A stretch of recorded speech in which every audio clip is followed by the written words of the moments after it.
attendance figures, that sort of stuff. Yeah. Now, the BBC Rugby League podcast this week covers that way wider and sort of than we would do. So I'd urge people to check that out. There you go.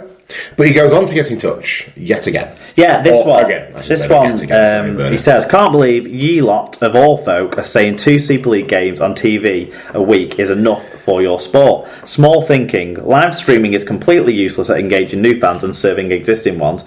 Real cheapo suggestion, lads. Come on.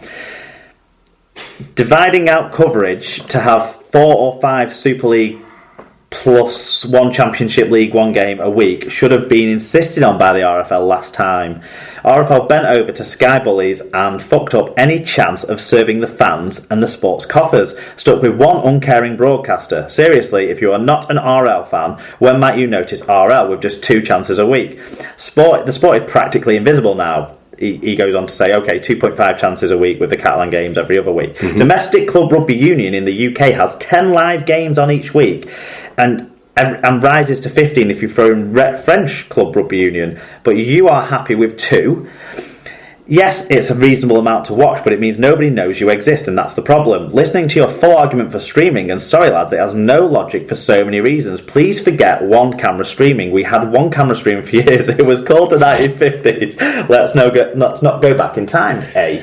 Look, I mean, he's entitled to his opinion and he's entitled to address it with us, but I think Bernard lives in a world where there are unlimited funds and rugby league has the potential to grow to be the second most popular sport in the country, which frankly it isn't and won't.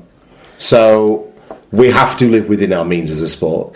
Do we cut our nose off despite our face in terms of TV deals? No, I don't think we should do. And I think you need to look for compromises that will not everything that rugby league does can be geared towards growing the game to the point where it is almost as big as rugby union or bigger than rugby union. That is a massive, massive turnaround in fortunes that's going to have to befall the game. And as I've said many, many times before, I don't mind the fact that I like a sport that is relatively provincial in nature. I don't think there's anything wrong with that. And as a result, we get a limited amount of coverage of that. But what I'll also do is put my hand in my pocket and go to the Bash, or we could go to Magic Weekends, and that's where fans can take some ownership of getting more involved with rugby league, do what you've done and go to games that aren't yours, do what people like Brian Davies do and get around the sport in different ways and support and follow teams and go to matches where there wouldn't be television coverage. Yeah. It's not necessarily the team that you follow. So it's all right to say, well, we should be having, an Australian-style deal. We'd love it. Of course we would love it. But let's be realistic. We're not happy with 2 games a week. I suppose we were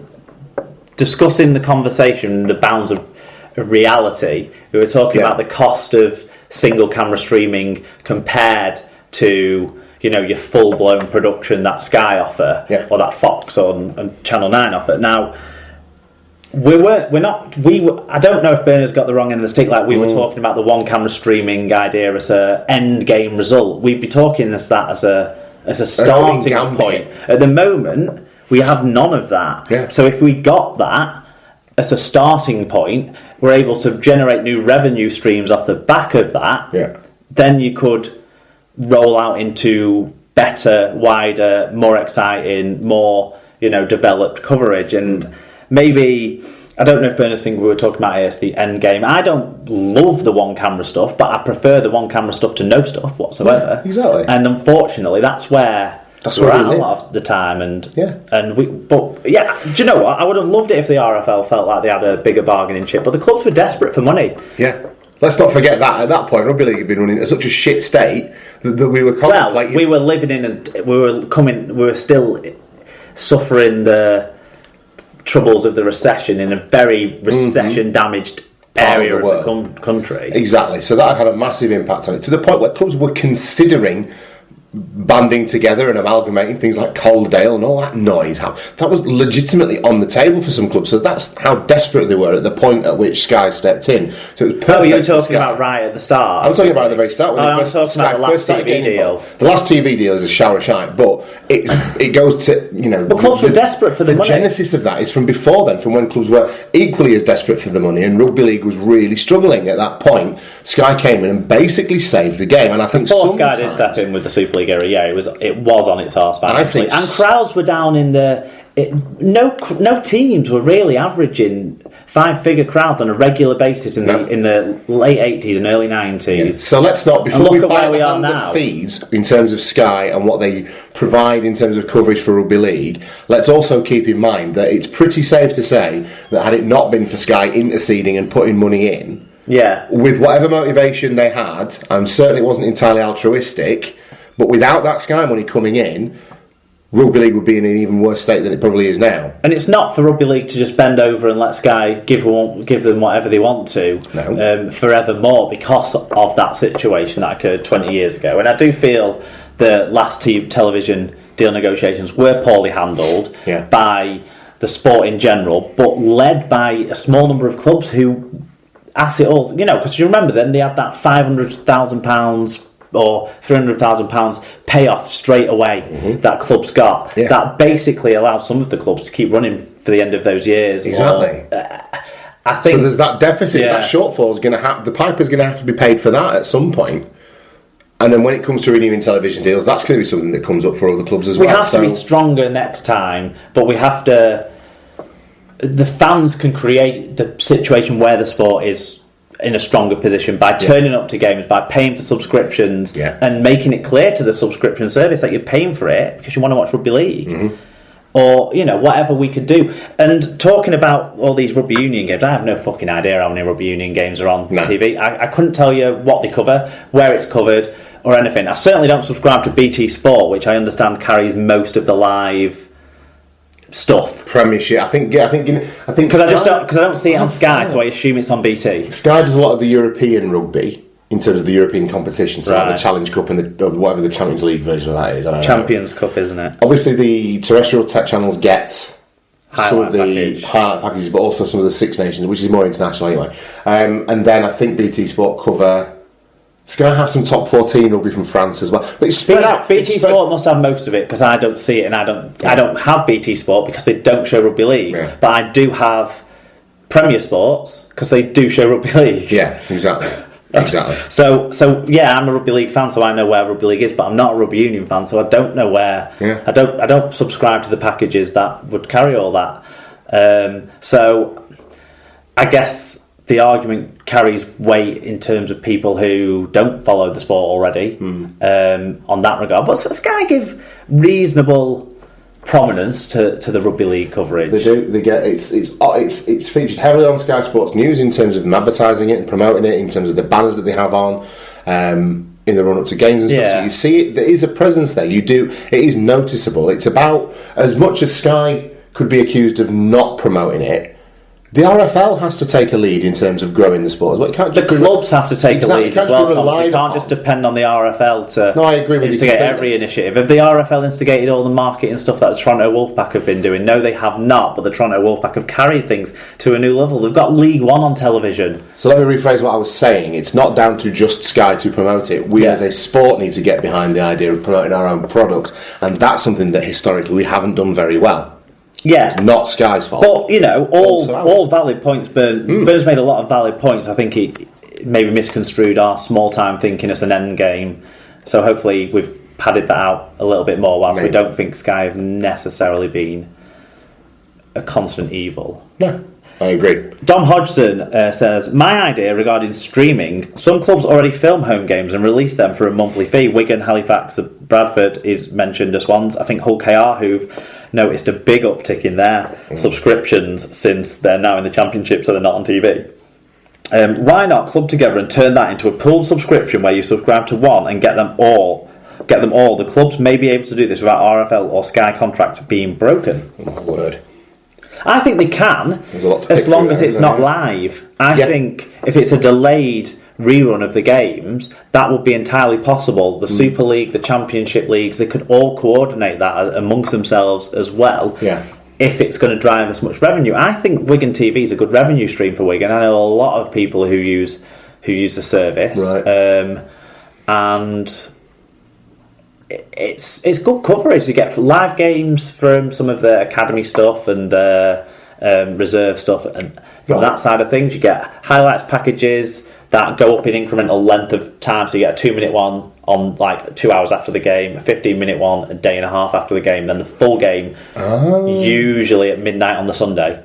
Right, okay. So Monday morning, you get the full game to watch if you subscribe to that service. And I don't know how much some of the other clubs in Super League have ran with that as well, but Wigan are doing a great job. You get interview pieces, retro games, throwback stuff, coverage from awards nights and dinners, and interviews with the chairman on a regular basis to keep you updated on what's going on in the background of the club and that sort of thing. And there is a market there amongst Wigan fans. I'm sure Leeds, St Helens, Warrington, Hull FC, who have similar large fan bases, would have the same demand. But if you pulled some of that coverage to I'd subscribe to it.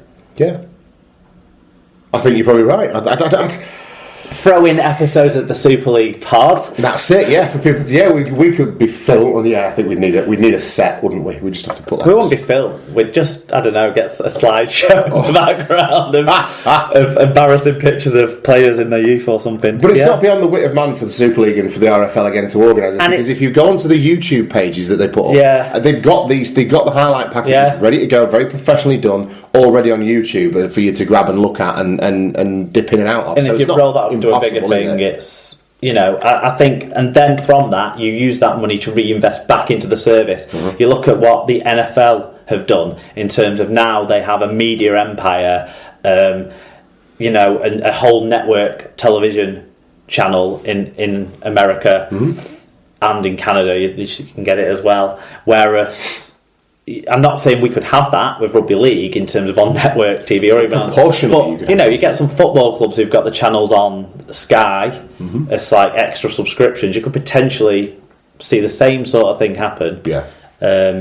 If you develop the idea, roll it forward, get sponsors on board, and then from like little NFL films, one bloke filming a few things and putting some clips together to some like jazzy narrative and music to being a global media enterprise that NFL Films is, and NFL Media now it is. You could do that. There's scope to build. No, I agree.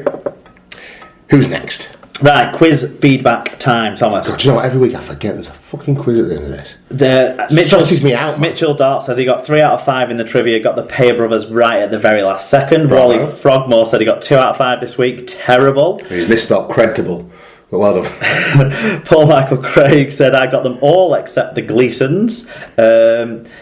So there you go. I think that's the quiz feedback. Well, those are our usual participants, the Aussies, aren't they? Because they get that dead early doors. So I get to see how I did again, how I stack up against them in the morning when I'm having a poo. God, feedback's going to be a big long run thing tonight, because we've got an interesting question now from Mitchell Dart. He said, has the Magic Weekend concept run its course? I always see it as the first thing scrapped if Super League had a nines competition, or do I just follow the English journos who aren't fans? Paul Michael Craig got in touch in response to that and said, I reckon Magic should be the round of 16 in the Challenge Cup. It would mean one less fixture for the Super League. So I think this comes off the back of a opinion piece for Total RL that Aaron Bower, I want to say, wrote in the middle of last week, talking about it. And I think it was off the back of a news story we'll talk about a World Cup of Nines coming around a little bit.